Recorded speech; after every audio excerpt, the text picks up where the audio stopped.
He might decide partway through he wants to pull a Sharpie. Retreat! The enemy has taken the sector!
Our tanks.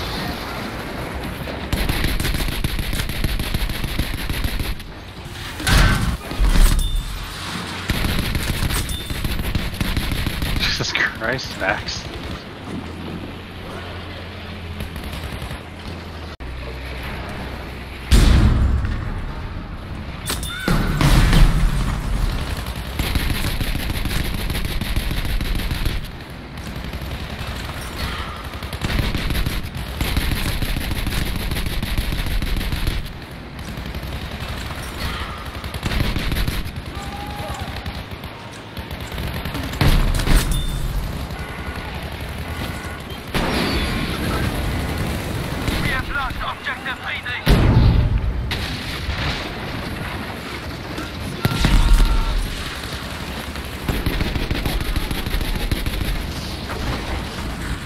There's a sniper on top of the broken water tower to the left.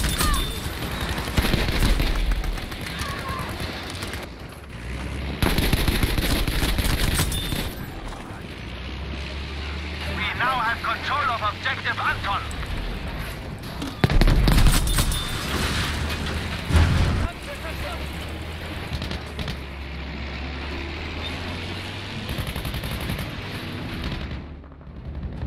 Do not leave the combat area, soldier.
Hello again, everyone. Thanks for watching today's episode. Just wanted to say that I appreciate you guys being patient this week in regards to the new episode. Kind of had a few real-life situations to take care of, but nonetheless, I hope to get some more episodes out on a regular basis. Even though I'm back to work and so on, yeah. Anyway, as you saw, we're looking at the Panzer 38T, aka the Mini Panzer, and we're going to go ahead and look at my specialization tree.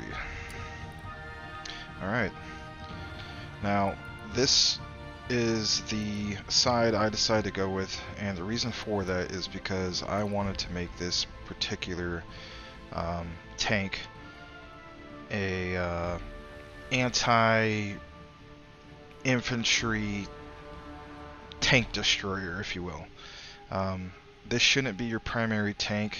I mean, I guess you can make it that if you wanted to, but as far as, you know, destroying other armor, you're not going to get that job done. But if you want to rain hell on the opposing team's infantry squad units, you absolutely can. And here's why. So, the Zimmer, I'm probably not pronouncing that right, but anyway, you definitely want to go with this, because what's going to happen is you're going to troll, if you will. I hate to use that term, but you're going to troll the enemy, in which you're going to need this because, as you know, when you have some of the bigger tanks and so on, and you don't have this particular perk, they could come up to you and sabotage you real quick. And not saying that they can't still sabotage you, you know, if they time it just right, it just falls off and, you know, they hit the switch and they can still get you. But it just dramatically reduces those chances. So, go with this, and I'll explain why in just a minute.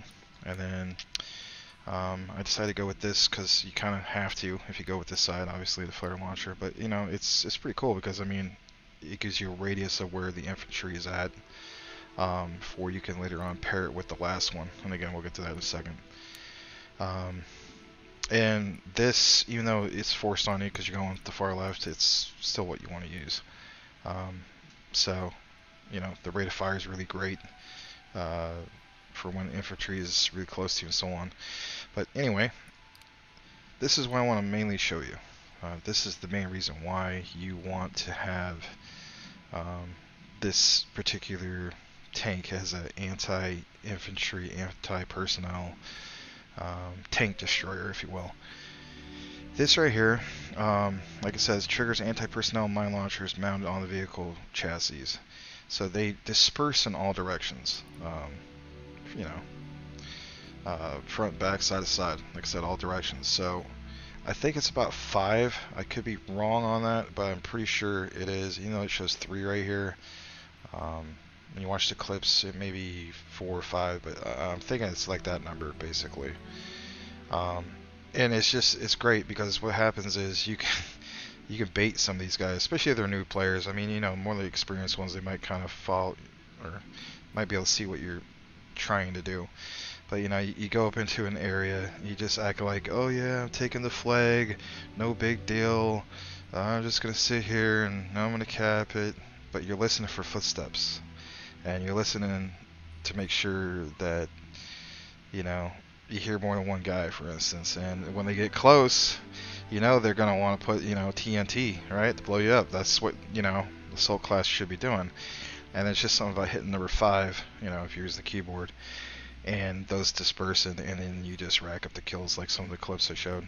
I know it's kind of a short video, but I don't know, I just really wanted to do one for this. I'll probably do like a volume 2 in the future, but it's just a really fun tank to use. I mean, going and, you know, into certain maps like Narvik and plowing through the walls, or Aerodrome, plowing through the barracks, and just racking up those kills, if you will, whether it's a row kill or, you know, dispersing these S-mine launchers. It's just a blast. I mean, and it, you know, I think one of the clips you saw, it was on Aerodrome with some of my DPG buddies like Zeno, you know, Devil, and we're just, you know, going all crazy through the was it Sea Hangar on Aerodrome, and, you know, my buddies think I'm crazy because I'm just trying to brush through there, and, you know, of course, who does that, right? Who goes gangbusters right through there?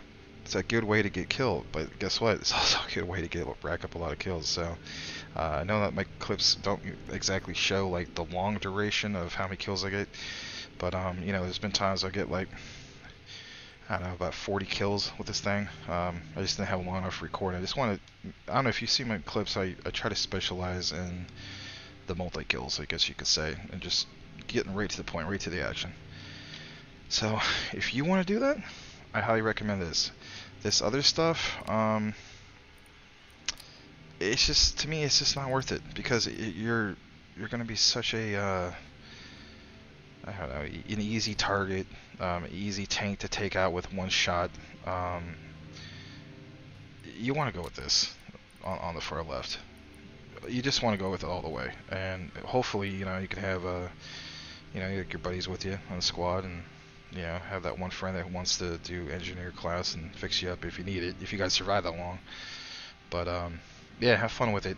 One thing I will advise, as far as if you want to get right into it, as far as maps go, you gotta of course do British versus Germans, because you know, do a map like Panzer Storm, remember with the last update last June, you can no longer do British versus Americans. However, if it's, you know, grand operations, you can. So again, some of those maps, was it Eris, British versus Germans, you get the mini Panzer, which is what this is. You know, what's another one? Rotterdam, Devastation, maps like that. Why can't you do Panzer Storm, for instance? Well, or Twisted Steel? Well, because those are American versus German, and what happens is the Puma replaces this. And of course, I'll do another video later on the Puma, but I was really hoping actually the Puma would have had these mine launchers, but this is the way to go. I mean, even compared to, like, you know, the Steakhound and so on, it's just, I don't know, you just rush in there and just blow them all to hell. So have fun with it, guys, and if you have any recommendations on what you use that might be different from mine, you know, go for it. I do probably see there might be a few people who won't use this, the flare launcher. You might choose to do the spotting scope, and I guess that's fine. I mean, to me, I'd rather go with this because I want to quickly see if somebody's trying to sabotage me, but I could totally see people switching to this other one. Anyway, that's about it for today's episode.